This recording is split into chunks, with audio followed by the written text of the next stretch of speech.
अहिले जनार्दन शर्माले भन्नुभएको छ, यदि मेरो विश्वास लाग्दैन भने सुरक्षाकर्मी र मर्यादा पालकलाई सोद्धा पनि हुन्छ।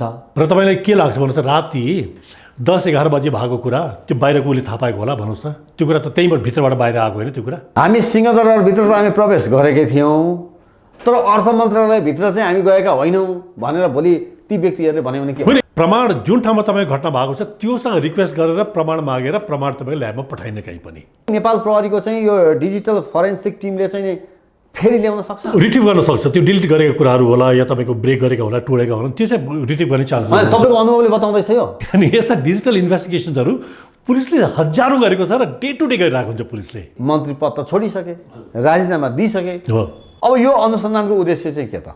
यो अनुसन्धानको उद्देश्य के भने तपाईँको त्यहाँ के न के बदमासी भएको पत्र चाहिँ सार्वजनिक गर्नु पर्यो भनेर चाहिँ भीम रावलले भन्दै हुनुहुन्छ। र विभिन्न खालका घटनाक्रम हेर्दाखेरि कहिलेकाहीँ यस्तो लाग्छ तपाईँलाई कि हाम्रो कुटनीति चाहिँ अलि बलियो बाङ्गो हुनुपर्ने, खिँदै खिँदै सिन्के लुरे हुँदै गएको जस्तो लाग्छ तपाईँलाई?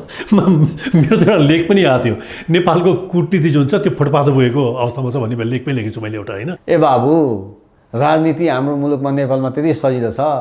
यो कपाल त्यसै फुल्या छ, यी दाढी जुङ्गा त्यसै फुल्या छन् बाबु। हिजोको भुराले आएर चाहिँ राजनीति हाम्रो मुलुकमा गर्न सक्छन्? बिल्कुल गलत हो यो। कोही आर्मीबाट गएका छन्, कोही सिभिल ब्युरोक्रेसीबाट गएका छन्, यङ केटाहरू छन् र उसको उहरू हेर्नुहोस् त, केजरीवालको टिमहरू हेर्नुहोस् त, जम्मै युथहरू छैनन् भन्नुहोस् त। चाहे बालन शाह हुन्, चाहे हर्क साम्पाङ हुन्, उनीहरूले गरिरहेको अहिलेको कामप्रति तपाईँको सम्मान छ? होइन, सम्मान छ। किनकि अब जस्तो साम्पाङले गरेको कामहरू भयो, जस्तो तपाईँले बालनकै कुरा गर्नु भने हामीले त वर्क प्लान हेर्ने हो कि। रमेश खरेल, रवि लामिछाने जस्ताको लागि अहिलेको च्यालेन्ज चुनौती कहाँ देख्नु भएको छ?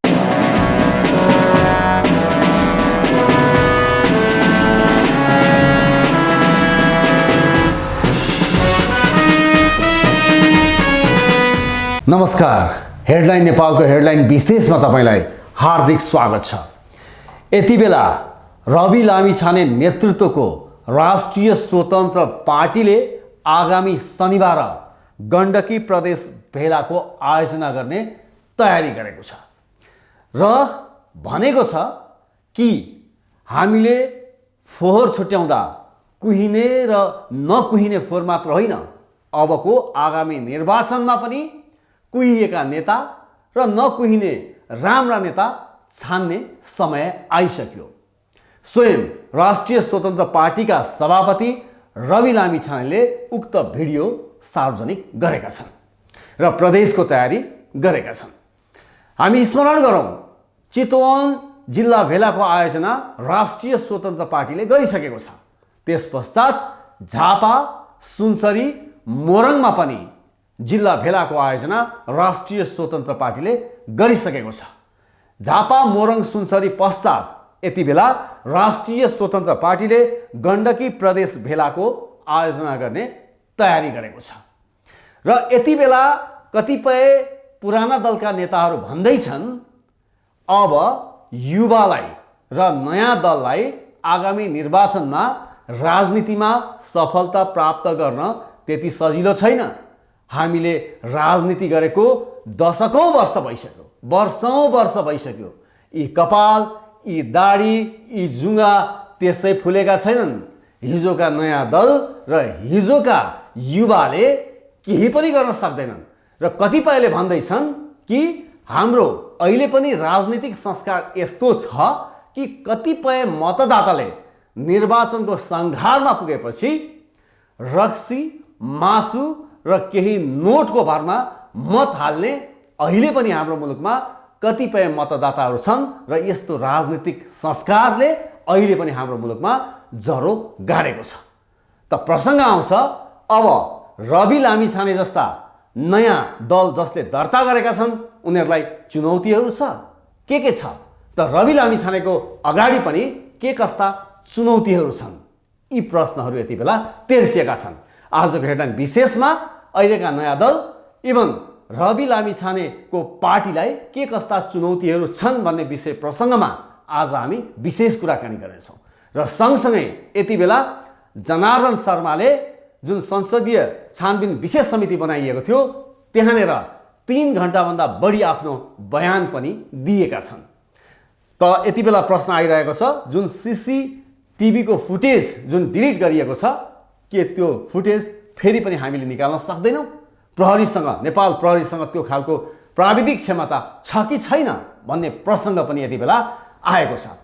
यसै विषय प्रसङ्गलाई लिएर आज हामी समग्रमा कुराकानी गर्नेछौँ र आजका हाम्रा अतिथि हुनुहुन्छ पूर्व प्रहरी हेमन्त मल्ल। मल्लजी, यहाँलाई कार्यक्रममा स्वागत छ। हजुर, धन्यवाद। आराम हुनुहुन्छ? एकदम ठिक। मैले यो निवर्तमान अर्थमन्त्री जनार्दन शर्माकै प्रसङ्गबाट मैले आजको अन्तर्वार्ताको प्रश्नको म सुरुवात गर्न चाहेँ।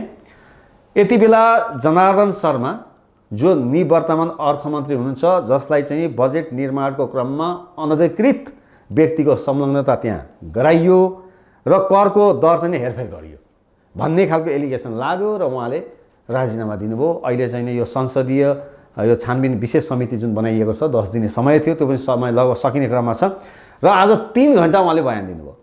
जनार्दन शर्माले 3 घण्टाको जुन बयान दिनुभयो त्यहाँ उहाँ के भन्दै हुनुहुन्छ भने म निर्दोष छु, मैले कुनै बाहिरका व्यक्तिलाई मैले प्रवेश गराएको छैन भनेर उहाँले एकोरो यो खालको चाहिँ बयान दिनुभयो भन्ने कुरा गर्दै गर्दा त्यहाँ यो सिचुएसनलाई कुन कुन दृष्टिकोणबाट हामीले हेर्न सक्छौँ? यो जुन अहिले अर्थ मन्त्रालयको जुन इस्यु छ नि, मैले हेर्दाखेरि तपाईँको यसको दुई तिनवटा पक्ष हामीले हेर्नुपर्ने हो। सबभन्दा पहिला त के भनेपछि जे जति भएको छ अर्थ मन्त्रालयमा भएको छ घटना र ती घटना केले कैद गरेको छ भनेपछि सिसिटिभीले कैद गरेको छ भन्ने कुरा अहिलेसम्म आएको छ नि त। तर यहाँ के भयो भने तपाईँको छानबिन समिति गठन भयो। छानबिन समिति गठन भएपछि यहाँ केही कुरा चाहिँ अनुसन्धान गर्नुपर्ने कुराहरू पनि छन् होइन। त्यसले गर्दा मलाई लागेको के भने चाहिँ पहिलो कुरा त जुन अर्थ मन्त्रालयमा भएको सिसिटिभी लगायत जुन प्रमाणित कुराहरू छ त्यसलाई चाहिँ सुरक्षित किन गरिएन? त्यो फुटेजलाई सुरक्षित गर्नै पर्थ्यो। त्यो सिसिटिभीलाई डे 1 मा तपाईँको यदि छानबिनको या त्यहाँ क्वेसनहरू आइसकेपछि त्यसलाई तपाईँको सुरक्षित गर्नु पर्थ्यो, नम्बर 1 कुरा। तर डिलिट भइसक्यो नि त। होइन, डिलिट भए तापनि त्यो त डिलिट भएको कुरा होला या केही भएको होला, त्यहाँ तपाईँको त्यसलाई म्यानिपुलेसन गरेको होला होइन। त्यो अनुसार त्यो निकाल्ने काम या त्यो खोज्ने काम त तपाईँको डिजिटल फोरेन्सिक छ नि, नेपाल पुलिसको टिम छ, ल्याब छ, त्यसको काम हो। र मेरो भने के भनेपछि तपाईँको यदि कहीँ घटना भएको छ भने, घटनाका प्रमाण छन् भने पहिलो काम के हुन्छ भनेपछि त्यो प्रमाणलाई चाहिँ सुरक्षित गर्ने। यहाँ चाहिँ म अलिकति रोकेँ भनेपछि तपाईँले कहाँ फोकस पनि गरिरहनु भएको छ भने जुन फुटेज अर्थ मन्त्रालयको सिसी क्यामेराको फुटेज डिलिट भयो त्यो अहिले पनि नेपाल प्रहरीको चाहिँ यो डिजिटल फोरेन्सिक टिमले चाहिँ फेरि ल्याउन सक्छ, रिट्रिभ गर्न सक्छ। त्यो डिलिट गरेको कुराहरू होला या तपाईँको ब्रेक गरेका होला, टोडेका होला, त्यो चाहिँ रिट्रिभ गर्ने चान्स छ। तपाईँको अनुभवले बताउँदैछ यो? होइन, यो कसमा तपाईँ यो त पहिलो इन्भेस्टिगेसन होइन कि। अनि यस्ता डिजिटल इन्भेस्टिगेसनहरू पुलिसले हजारौँ गरेको छ र डे टु डे गरिरहेको हुन्छ पुलिसले। तपाईँ स्योर हुनुहुन्छ? होइन, मैले यसको भन्दा पनि तपाईँको यो डिजिटल जुन रिट्रिभ गर्ने कुराहरू भयो या तपाईँको डिजिटल लगायतका अरू अनुसन्धान पनि के हुन्छ, डिजिटल तपाईँका ल्यापटप कुराहरू होला या तपाईँ मोबाइलको कुराहरू होला, लगायतका सिसिटिभीका कुराहरू होला, यो धेरै गरेको छ पुलिसले र पुलिसको इन्भेस्टिगेसनहरूमा यो सामान्य कुराहरू हो, नम्बर 1 कुरा। त्यसले गर्दा मेरो भनाइ के भने तपाईँको सबभन्दा पहिला त्यसलाई चाहिँ सुरक्षित गरिएन कि एउटा मलाई चाहिँ लागेको कुरा नम्बर 1। र नम्बर 2 मैले हिजो न्युजमा पढेँ तपाईँको, हिजो न्युजमा पढ्दाखेरि समाचारमा के देखिन्छ भनेपछि संसदीय समितिले अर्थबाट त्यो मगाएको छ सिसिटिभी होइन, र सिसिटिभी मगाएर अब उसले नेपाल प्रहरीको जुन डिजिटल फोरेन्सिक ल्याब छ नि त्यो जाँच्नको लागि त्यहाँ पठाउने भन्ने कुरा गर्यो, जुन कि यो तपाईँको अनुसन्धानको नियमको एकदमै विपरीत भन्छु म। कसरी भन्नुहोस्? यो कसरी भनेपछि जुन ठाउँमा तपाईँ घटना भएको छ त्योसँग तपाईँले प्रमाण मागेर ल्याबमा भेरिफाई गर्न पठाउने हो, यो बिल्कुलै त्यो के भन्छ तपाईँ प्रिन्सिपली मिल्दैन। त्यो के गर्नुपर्ने भनेपछि जुन नेपालको जुन डिजिटल फोरेन्सिक इन्भेस्टिगेसन गर्ने टिम छ या अरू जुन थप इन्भेस्टिगेटरहरू छन् नि, उनीहरू अर्थ मन्त्रालयमा गएर त्यहाँभित्रको सिसिटिभी र त्योदेखि बाहेक पनि अरू पनि छ नि, त्यहाँ त मन्त्रालयको बाहिर होला या तपाईँको यो सिंहदरबारको गेटमा होला, लगायतका धेरै ठाउँमा सिसिटिभी लगायतका अरू ठाउँमा पनि छ नि त। किनकि त्यो मान्छे त्यहाँ आयो कि आएन भने सबभन्दा पहिलो प्रमाणित गर्नुपर्ने कुरा त त्यही हो नि त, हो कि भन्नुहोस् त। तर फेरि यसो भन्ला नि त मल्लज्यू, जस्तो हामी सिंहदरबारभित्र त हामी प्रवेश गरेकै थियौँ तर अर्थ मन्त्रालयभित्र चाहिँ हामी गएका होइनौँ भनेर भोलि ती व्यक्तिहरूले भन्यो भने के? होइन, यो चाँडो कुरा छ। त्यसैले दोस्रो कुरा मैले भन्नु खोजेँ के भने तपाईँको जुन यो प्रमाण जुन ठाउँमा तपाईँ घटना भएको छ त्योसँग रिक्वेस्ट गरेर प्रमाण मागेर प्रमाण तपाईँको ल्याबमा पठाइन कहीँ पनि। यहाँ त के भनेपछि नेपाल पुलिसको टिम त्यहाँ गएर एउटा कानुनी प्रक्रिया पुरा गरेर इन्भेस्टिगेसनलाई चाहिने जे हो सब लिएर आएर त्यो पछि तपाईँको ल्याबमा गएर त्यसलाई प्रमाणित गर्नुपर्ने कुरा हो। यहाँ दुईटै कुरा मैले भने तपाईँको एउटा कुरा चाहिँ पहिलो कुरा सुरक्षित गरिएन, त्यसलाई संरक्षण पनि गरिएन, र दोस्रो कुरा जुन छ तपाईँको उल्टा हिँड्यो क्या हामीहरू।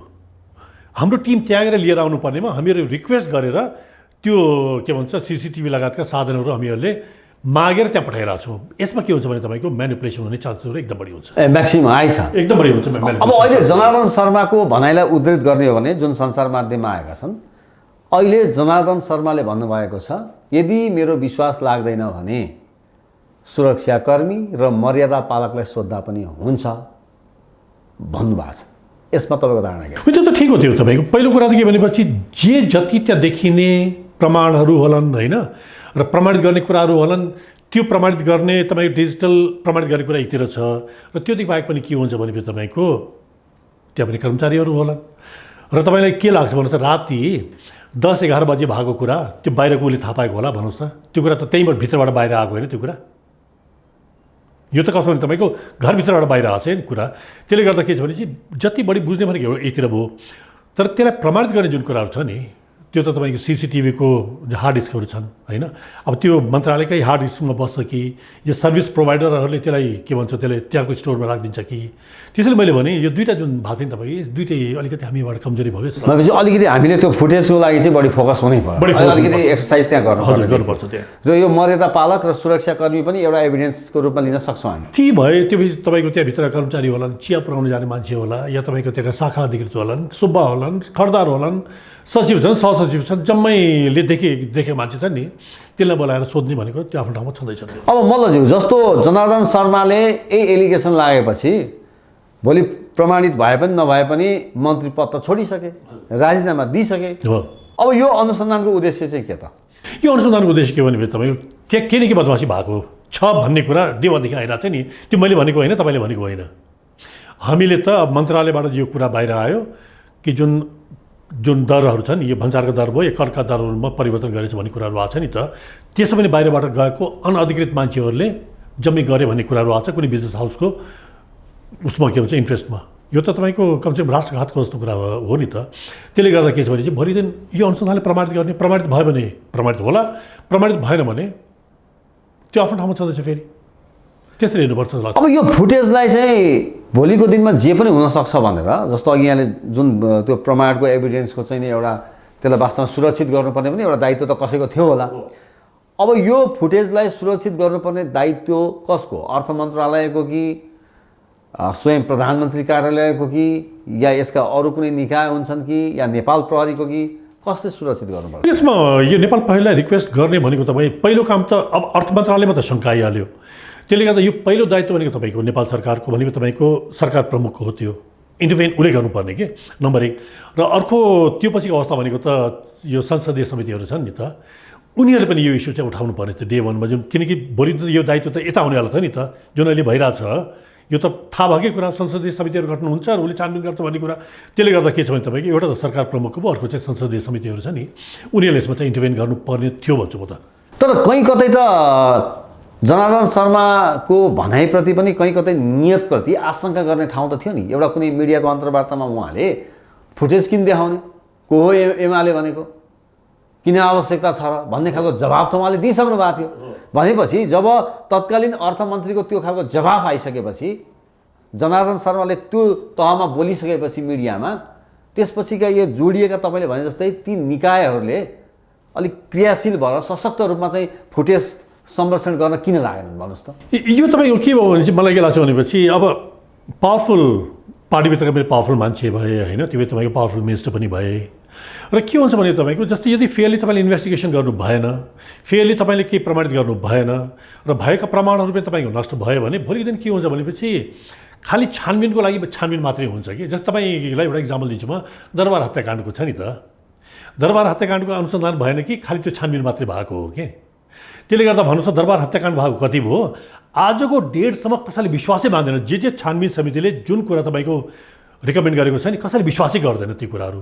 यहाँ पनि के हुन्छ भनेपछि तपाईँको यदि यी कुराहरूमा प्रश्न चिन्ह उठायो भने के हुन्छ भने तपाईँको क्रेडिबिलिटी भनेको त गभर्मेन्टले लुज गर्छ यसमा, क्रेडिबिलिटी भनेको तपाईँ पार्टीले गर्छ, क्रेडिबिलिटी भनेको तपाईँ नेताहरूले गर्छ। किनकि यहाँ त के भएको छ भने जुन किसिमले यो सरकारप्रति या पोलिटिकल पार्टीप्रति या तपाईँको नेताहरूप्रति जुन अविश्वास बढ्दै गएको छ नि, यो घटना यदि तपाईँले फेयरली हेरिदिनु भएन या तपाईँले फेयरली कन्भिन्स गर्न सक्नु भएन भने अविश्वास भनेको फेरि एउटा अर्को किल्ला ठोक्ने काम मात्रै गर्छ यसले फेरि।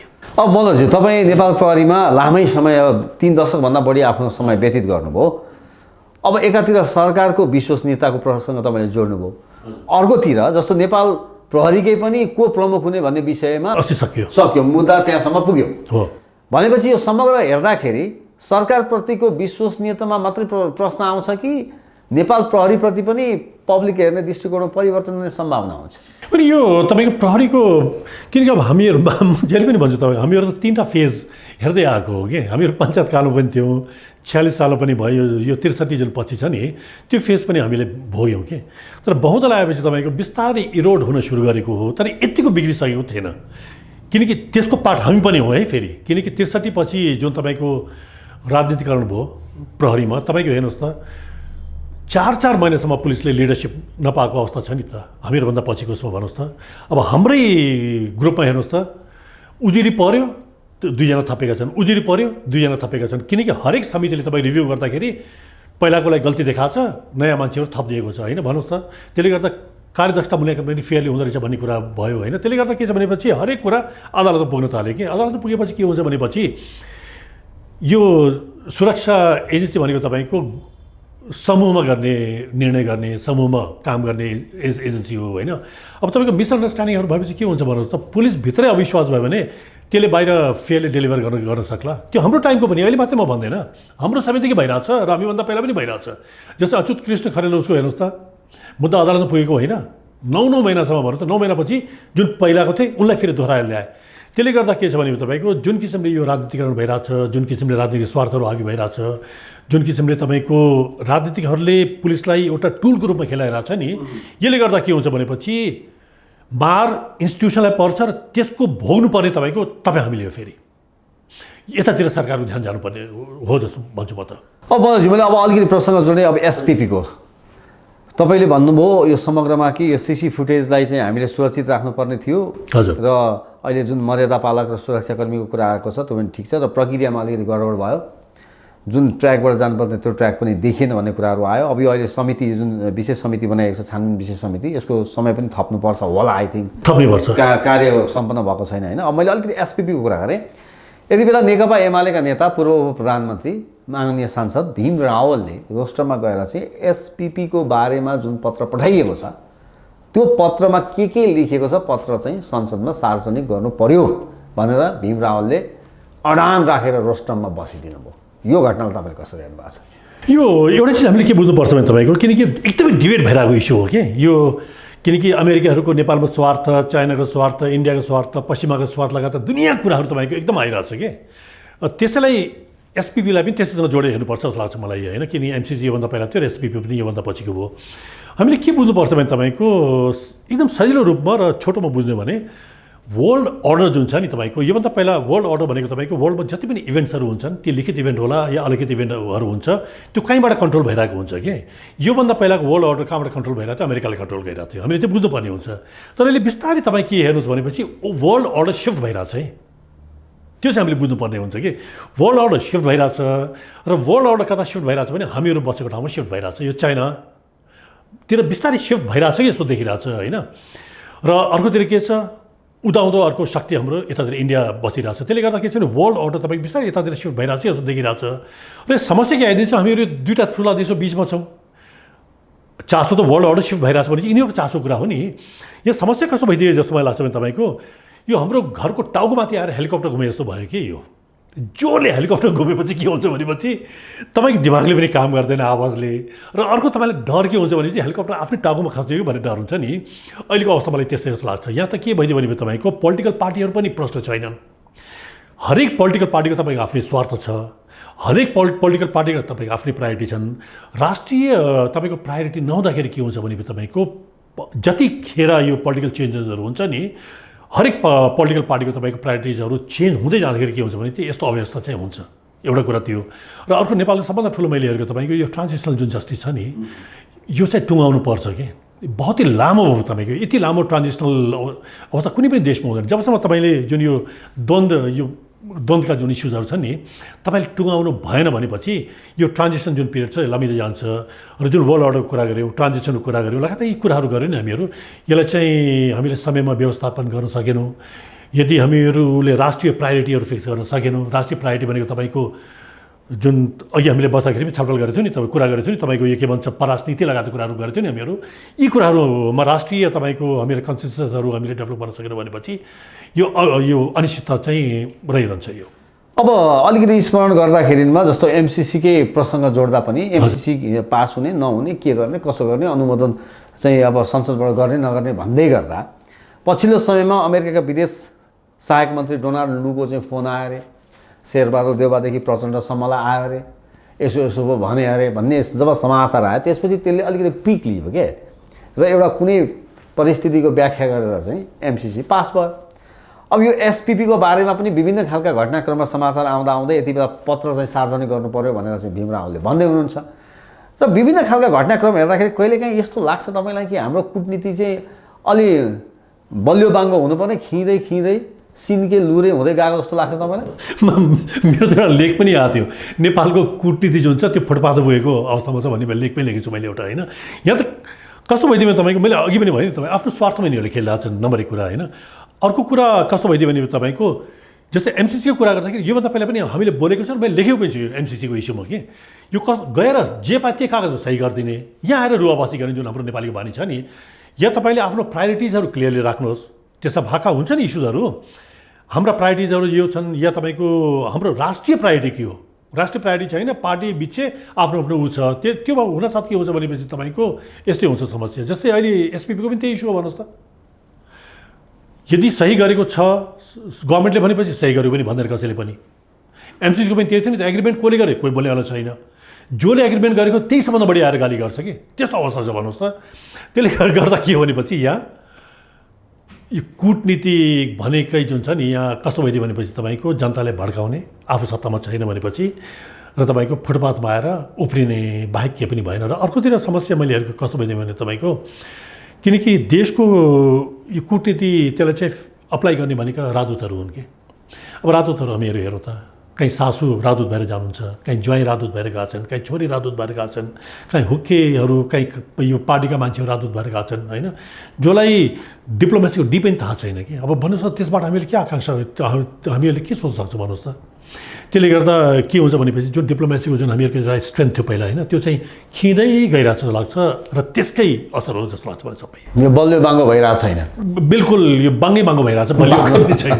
अब अरू प्रसङ्ग जोडेँ, जस्तो मैले अहिले जति पनि तपाईँ हामीले अहिले चर्चा गरिरहेका छौँ यो कुनै गतिलो कुरामा चर्चा भइरहेको छ, यो गतिलो कुरो हुँदै होइन, होइन।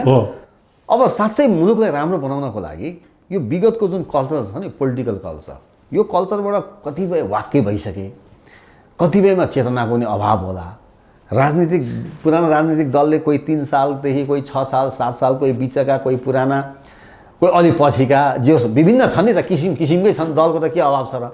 हुँदै गर्दा यति बेला नयाँ दलहरू पनि आए र गएको लोकल इलेक्सनमा केही स्वतन्त्र उम्मेदवारले पनि बाजी मारे। महानगरपालिका, यहीँ काठमाडौँ महानगरपालिकामा, धरान उपमहानगरपालिकामा, यता कैलालीतिर पनि मारेका होइन। त अहिले जुन किसिमको उनीहरूको काम गराइ छ नि, जस्तै हामीले धरान उपमहानगरपालिकाको कुरा गर्दाखेरि हर्क साम्पाङले विगत लामो समयदेखि के पानी चाहिँ धरानमा ल्याउँछु भन्ने एउटा किसिमको ठुलो राजनीति त्यहाँ, त कहिले नल्याउने बजेट सके। हर्क साम्पाङले यति छोटो दिनमा बिना उपमहानगरपालिकाको बजेट त्यहाँ खर्चै नगरिकन चाहिँ नि त्यहाँको स्थानीय श्रमदान आफै खटेर पानी झारिदिए। यो खालको चाहिँ नि यो भने मोर्निङ सोज द डे भने जस्तो एउटा सुरुवातको दिनमा र बालेनले पनि अहिले केही प्रयासहरू गरिरहेका छन्।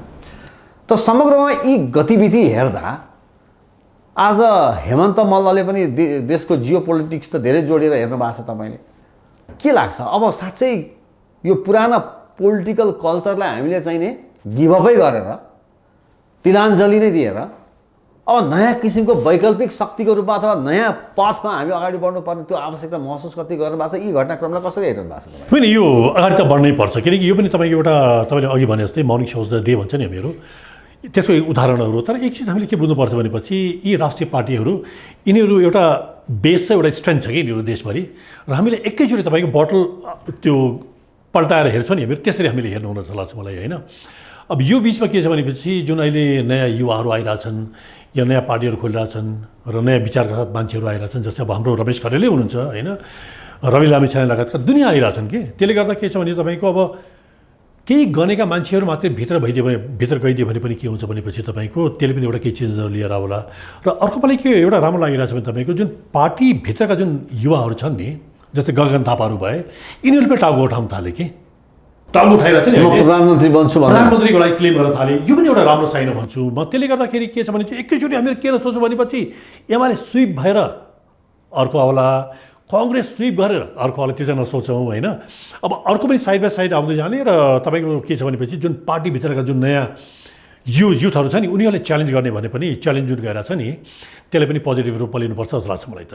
अब मल्लज्यू कतिपय ठाउँमा जस्तै अहिले हामीले जुन चर्चा गर्दैछौँ, हजुर, अब यो पुरानो तरिकाले भएन, नयाँ पार्टीहरू पनि आए, स्वतन्त्रले पनि जित्न थाले भनेर कतिपय युवा नेताले चाहिँ आफ्ना बुजुर्ग नेताहरूलाई भन्दा, ए बाबु राजनीति हाम्रो मुलुकमा नेपालमा त्यति सजिलो छ, यो कपाल त्यसै फुल्या छ, यी दाढी जुङ्गा त्यसै फुल्या छन्, बाबु हिजोको भुराले आएर चाहिँ राजनीति हाम्रो मुलुकमा गर्न सक्छन्, यो त्यसै कपाल फुल्या छैनन् भन्ने खालका चाहिँ अधिकांशले यस्ता जवाब दिन्छन् रे के युवा, त्यही दलका नेताहरूलाई, युवा नेताहरूलाई चाहिँ। यो खालको जवाबमा चाहिँ तपाईँको धारणा के छ? बिल्कुल गलत हो यो। त्यसको छिमेकमा त इन्डियामा गएर हेर्नुहोस् न, इन्डियाको अहिले पिएमको एज हेर्नुहोस् त, धेरै मोदीको एज हेर्नुहोस् त, 70 पनि पुग्यो त्यसलाई भन्नुहोस् त। तर त्योभन्दा मुनिका तपाईँहरू युवाहरू हेर्नुहोस् त, कोही आर्मीबाट गएका छन्, कोही सिभिल ब्युरोक्रेसीबाट गएका छन्, यङ केटाहरू छन्, र उसको उहरू हेर्नुहोस् त, केजरीवालको टिमहरू हेर्नुहोस् त, जम्मै युथहरू छैनन् भन्नुहोस् त होइन, पढे लेखा मान्छेहरू छन्, युथहरू छन्। त्यस्तै नेपाल पनि अहिले तपाईँले हेर्नु भएको छ नि, अहिले जे जति च्यालेन्ज गरिरहेको छन् तपाईँको कमसेकम कोही प्रशासन बुझेर आएका या तपाईँको पढे लेखेकाहरूले च्यालेन्ज गरिरहेछन् नि, त्यो चाहिँ राम्रो पक्ष जस्तो लाग्छ। अब तपाईँको यो मेरो बाउले चाहिँ घिउ खायो मेरो हात सुङ भनेर अब त्यो चल्नु भएको छ जस्तो मलाई चाहिँ लाग्दैन। तर कतिपय भोटर्सहरूले चाहिँ नि चुनावमा जतिसुकै नेपालमा बहस गरे तापनि, राम्रा कुराको बारेमा हामीले चर्चा गरे तापनि, अन्ततगतुव भोट हाल्ने बेलामा रक्सी, मासु, केही नोट जसले दिन सक्छ, जसले त्यसलाई चाहिँ व्यवस्थापन गर्न सक्छ, भोट त्यसकै पक्षमा जाने खालको त्यो खालको चेतना चाहिँ हाम्रो कतिपय मतदातामा पनि छ। त्यसैले गर्दाखेरि ती बुजुर्ग नेताहरूले भनेका त्यसै हाम्रो कपाल फुलेको छैन, यहाँ राजनीति गर्न त्यति सजिलो छैन भनेको कुरा चाहिँ त्यहाँनिर मिट गर्छ भन्छन् कतिपयले। हो, बिल्कुल सही कुरा तपाईँले, मैले त्यसरी भने तपाईँ यो स्ट्रक्चर्ड हो कि पार्टी एउटा, किनकि जनचेतना जे जस्तो छ तपाईँको सहर बजारमा छ, अहिले पनि चेन्जेसहरू हेर्नुहोस् त, जुन ठाउँमा जागृत छ पब्लिकहरू त्यही ठाउँमा चेन्जेसहरू बढी भएको छ कि होइन। त्यसले गर्दा हामी हामी एउटा अपेक्षा गरौँ कि हामीले आशा गरौँ एउटा। अब त्यसले गर्दा के छ भने एज ए होल चेन्ज चाहिँ हामीले सोच्नु सक्दैन, मैले अघि पनि भनेको छु तपाईँको होइन। त्यही बिचमा के राम्रा अनुहारहरू र यो पार्टीभित्रका जुन युथहरू जुन अगाडि पेला छन् तिनीहरू आइदिँदाखेरि पनि त्यसले धेरै चेन्जहरू ल्याउँछ जस्तो मलाई चाहिँ लाग्छ। चेन्ज ल्याउन आउँछ जस्तो लाग्छ मलाई। अब आज हेमन्त मल्ललाई कुनै पार्टीबाट प्रस्ताव आएको छैन तपाईँलाई? होइन, मैले इन्डिभिजुअल क्वेसन गरेँ। होइन, छन् साथीहरू भाइ बहिनी, तर मेरो ब्लडमा छैन पोलिटिक्स। मेरो बाउहरू पोलिटिसियन थिए, हाम्रो काकाहरू पोलिटिसियन थिए, तर ममा त्यो पेसेन्स पनि छैन र ममा त्यो मेरो ब्लडमा त्यो छैन, पोलिटिक्स छैन। अफर चाहिँ आछन् पोलिटिकल पार्टी नाम चाहिँ नभन्नु होइन, ठिक छ, नयाँबाट आछन् कि पुरानो पार्टीहरूबाट पनि आछन् होइन। मधेसी पार्टीबाटै पहिलो आएको चाहिँ मैले मधेसी पार्टीहरूबाट पनि आएको छ, र काठमाडौँ पनि के पार्टीहरूबाट आएका छन्, नआउने कुरा छैन। मल्लजी अहिले स्वतन्त्रको पनि लहर छ कि हेमन्त मल्लले स्वतन्त्र रूपमा अगाडि बढ्ने सक्दैन? ममा त्यो पोलिटिकल ऊ चाहिँ छैन ममा। तर भनिन्छ नि कहिलेकाहीँ केही चेन्ज गर्नको लागि आफै नगई नहुने रहेछ पनि भन्छ नि कहिले। किन बरु कसैले सपोर्ट गर्ने एउटा कुरा त्यो भइहाल्यो भोलिको दिन होइन, बरु हेल्प गरिदिने, हामीले भलिन्टियरली के गर्न सकिन्छ त्यो गरिदिने एउटा कुरा भयो। तर आफै मान्य भएर जुन हाम्रो यहाँ त्यो पोलिटिक्स गर्न सक्ने मसँग चाहिँ ऊ छैन फेरि त्यो। तर तपाईँ अहिले जस्तो चाहे बालन शाह हुन्, चाहे हर्क साम्पाङ हुन्, उनीहरूले गरिरहेको अहिलेको कामप्रति तपाईँको सम्मान छ? होइन, सम्मान छ, किनकि अब जस्तो साम्पाङले गरेको कामहरू भयो, जस्तो तपाईँले बालनकै कुरा गर्नु भने हामीले त वर्क प्लान हेर्ने हो कि, जुन वर्क प्लान तपाईँको बालनले जुन राखे नि त्यो चित्त बुझ्नु छ कि वर्क प्लान। अब के हुन्छ भनेपछि तपाईँको अहिले 5 वर्ष छ होइन, हामीले आज जस्तै मलाई याद छ हाम्रो यहाँ फेरि यो युट्युबमा मैले हेरेको थिएँ कि आज हर्क साम्पाङ जित्नुभयो, कसले युट्युबले एउटा महिलाको खिचेर हालिदिएको थियो कि धारामा पानी आएन कि अर्को दिन, खोइ त धारामा पानी आएको भन्ने अहिले त्यो अपेक्षा चाहिँ गर्नु न। आज त्यो भोलि कहाँ धारामा पानी आउँछ, यसोलाई समय त दिनु पऱ्यो नि। उनीहरूले वर्क प्लानमा बनाएका छन्, त्यो एप्लाई गर्ला होइन। र केही चेन्जेसहरू ल्याउलान् र ल्याएको पनि देखे पनि लाग्छ जस्तो लाग्छ मलाई त। अब जस्तो नयाँ दलहरू जस्तो तपाईँले अघि नाम लिनुभयो, चाहे रमेश खरेल नेपाल सुशासन पार्टी या रवि लामिछानेको राष्ट्रिय स्वतन्त्र पार्टी, रमेश खरेल रवि लामिछाने जस्ताको लागि अहिलेको च्यालेन्जेस चुनौती कहाँ देख्नु भएको छ? उनीहरू सबभन्दा ठुलो उनीहरूको च्यालेन्ज भने तपाईँको पार्टीहरूको स्ट्रेन्थ हो कि त्यो चाहिँ हामीले मान्नुपर्छ कि यो के हो भनेपछि यी पहाड जस्ता हुन् कि यिनीहरू, होइन? पहाड जस्ता हुन्, पहाड फोड्न त्यति सजिलो हुँदैन, तर असम्भव पनि हुँदैन। किनकि के माझी भन्ने थियो नि एउटा सिनेमा छ नि हिन्दी इन्डियामा भनेको त्यही व्यक्तिले कति वर्ष लगाएर बाटो पहाड फोडिदियो थियो कि बाटै बनायो उसले। पहाड फोडेर बाटो बनायो कि उसले श्रीमतीको इस्युलाई लिएर, होइन? त्यसले गर्दा फोड्न नसक्ने होइनन्, त्यसरी हेर्नुपर्ने हुन्छ। त्यसरी मैले के भनेको छु तपाईँको समय लाग्ला र तपाईँ चेन्जेस आउँदैन भन्ने उसमा चाहिँ म चाहिँ निराशावादी चाहिँ होइन, म चाहिँ आशा चाहिँ गर्छु। म भनेको आउँदो इलेक्सनमा वैकल्पिक शक्तिहरूको रूपमा केही नयाँ पार्टीहरू अगाडि बढ्ने सम्भावना चाहिँ देखेछु म, त्यो देख्छु र के नयाँ मान्छेहरू पनि आउलान्, इन्डिपेन्डेन्ट मान्छेहरू पनि आउलान्, त्यो चाहिँ हामीहरू आशा गर्छौँ। हामीहरू त्यो आशा पनि गर्न सकिन्छ। त्यो हुन्छ मल्लज्यू, यहाँले हामीलाई समय दिनुभयो। हजुर। र समग्र अहिलेको पार्टीको जुन एउटा हाम्रो जियो पोलिटिक्समा जुन देखिएको छ त्यो निवर्तमान अर्थमन्त्रीको विषय प्रसङ्ग र एसपिपीको विषय प्रसङ्गलाई पनि आफ्नो विचारधाराहरू हाम्रो दर्शकको माझमा राखिदिनु भयो। यहाँलाई धेरै धेरै धन्यवाद। हस्, धन्यवाद। नमस्कार। हस्, नमस्कार।